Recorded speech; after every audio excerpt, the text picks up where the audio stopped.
SASDOவின் பிரதான செய்திகள். தலைப்புச் செய்திகள். இந்தியா பாகிஸ்தான் இடையே பெரும் பொறியாக மாறும் இலங்கை. மர்ம கும்பலால் கடத்தப்பட்ட இலங்கை குடும்பம்.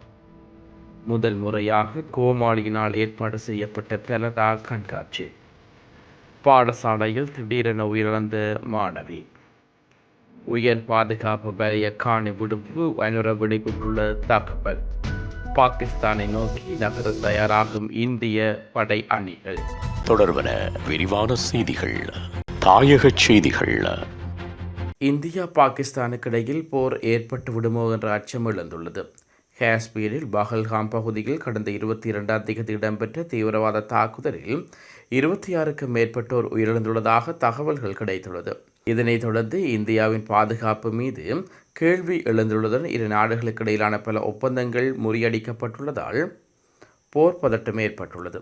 இரு தரப்புகளும் மாறி மாறி பல அறிவிப்புகளை வெளியிட்டு வரும் நிலையில் அடுத்தது என்ன என்ற அச்சம் எழுந்துள்ளது. சிந்து நதி ஒப்பந்தம் நிறுத்தப்பட்டதை தொடர்ந்து போர் மூண்டதாகவே நினைக்கின்றோம். இந்தியா தாக்கினால் நாங்களும் தாக்குதலுக்கு தயாராகவே இருக்கிறோம் என்று பாகிஸ்தான் தெரிவித்துள்ளது. இந்நிலையில் இந்தியா பாகிஸ்தானுக்கு இடையில் போர் மூண்டால் இலங்கையும் இந்த விடயத்தில் தவித்துவிட முடியாது என்ற அச்சம் சீனாவிற்கு உள்ளது. இவ்வாறு போர் தொடுக்கப்பட்ட இலங்கையின் துறைமுகங்களும் கேந்திர முக்கியத்துவம் வாய்ந்ததாக பார்க்கப்படும். இலங்கையின் பிரபல அலங்கார மீன் ஏற்றுமதியாளர்களான ஆனந்த பத்திரன மற்றும் அவரது மனைவி உட்பட 3 இலங்கையர்கள் பங்களாதேஷில் கடத்தப்பட்டுள்ளதாக தகவல்கள் வெளியாகியுள்ளது. பங்களாதேஷுக்கு வணிக பயணத்தில் இருந்தபோது குழு ஒன்றினால் கடத்தப்பட்டு பின்னர் 1 மில்லியன் அமெரிக்க டாலர்களை கப்பம் கோரியுள்ளார்கள்.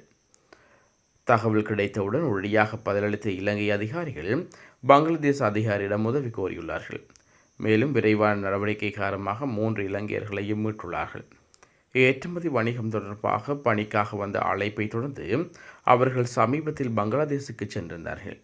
பங்களாதேஷ் சென்றவுடன் அவர்கள் கடத்தப்பட்டு ஒரு தனி அறையில் வைக்கப்பட்டதாகவும் அவர்களை விடுவிப்பதற்காக 1 மில்லியன் அமெரிக்க டாலர்களை கப்பமாக கோரியதாகவும் கூறப்படுகிறது.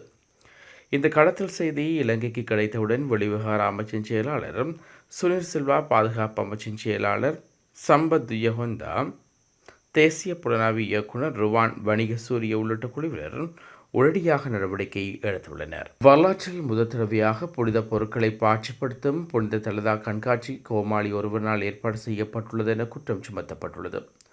பொதுபல சேனா இயக்கத்தின் பொதுச் செயலாளர் கலகுடத்தே ஞானதேதசேதர் இந்த குற்றச்சாட்டை முன்வைத்தார். வரலாற்று காலம் முதல் தலதா கண்காட்சி மன்னர்களால் ஏற்பாடு செய்யப்பட்டு வந்தது என்று அவர் தெரிவித்துள்ளார். இம்முறை புனித பொருட்கள் காட்சிப்படுத்தும் விதம் பெரும் அதிர்ச்சியை ஏற்படுத்தியதாகவும் தெரிவித்துள்ளார். செலவுகளை குறைத்தல் என்பது யாசகம் பெறுவதோ அல்லது எமது இயலாமையை உலகிற்கு காண்பிப்பதோ கிடையாது என அவர் சுட்டிக்காட்டியுள்ளார். தலதா கண்காட்சிக்கு இம்முறை அனுர அனுசரணையும் உரிய முறையில் கிடைக்கப்பெறவில்லை என்று அவர் வருத்தம் தெரிவித்துள்ளார். கண்டி நகரம் கடந்த காலங்களில் போன்று பௌத்த கொடிகளினாலும் மின் விளக்குகளாலும் அலங்கரிக்கப்படவில்லை என்று அவர் தெரிவித்துள்ளார். மட்டக்களப்பு கிரான்குளம் பாடசாலை ஒன்றில் வகுப்பில் 16 வயது மாணவி ஒருவர் மயங்கி விழுந்த நிலையில் உயர்ந்த சம்பவம் சோகத்தை ஏற்படுத்தியுள்ளது. இச்சம்பவம் நேற்று பகல் 12:30 மணியளவில் இடம்பெற்றுள்ளதாக களிவாச்சிக்குடி போலீசார் தெரிவித்துள்ளனர். சம்பவத்தில் கிரான்குளம் 8ஆம் பிரிவு அமர்சிங்க வீதியைச் சேர்ந்த காப்போத்த சாதாரத்தில் கல்வி கற்று வரும் ராஜன் வினோஜினி என்பவரே உயிரிழந்துள்ளார். கிரான்குளம் விநாயகர் மகா வித்தியாலயத்தில் கல்வி கற்று வரும் குறித்த மாணவி வழமை போல் இன்று பாடசாலைக்கு சென்று கற்றல் நடவடிக்கையில் ஈடுபட்டு வந்த நிலையில் வகுப்பறையில் திடீரென மயங்கி விழுந்துள்ளார்.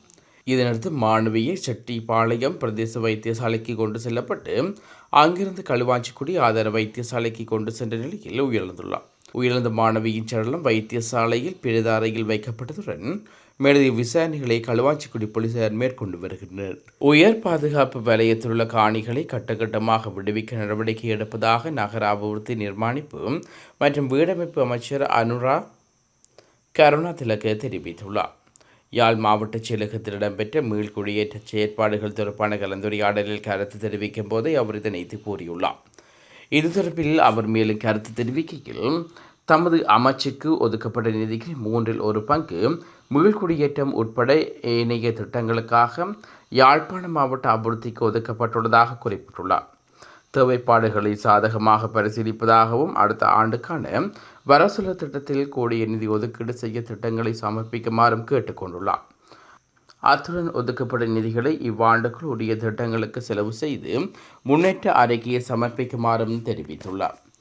மேலும் இந்த கலந்துரையாடலில் தேசிய நீர்வளங்கள் வடிகால் அமைப்பு சபையின் பொது முகாமையாளர், நகர அபிவிருத்தி நகரசபையின் பணிப்பாளர், மாவட்ட செயலக பிரதான கண்காணிப்பாளர், மாவட்ட செயலக பிரதான கணக்காய்வாளர், திட்டமிடல் பணிப்பாளர், பிரதம பொறியியலாளர், உதவி மாவட்ட செயலாளர், அமைச்சின் அதிகாரிகள் மற்றும் மாவட்ட செயலக உத்தியோகத்தர்கள் கலந்து கொண்டுள்ளார்கள்.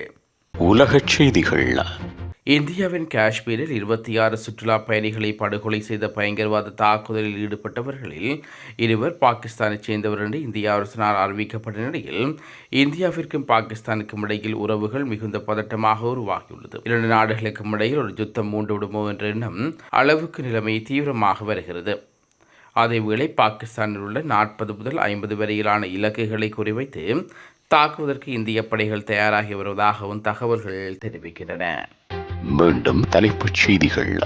இந்தியா பாகிஸ்தான் இடையே பெரும் போரியாக மாறும் இலங்கை.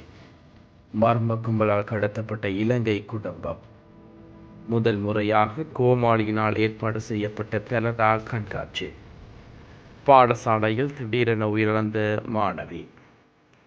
உயர் பாதுகாப்பு வலய காணி விடுப்பு வனுர வெடிப்புள்ள தகவல்.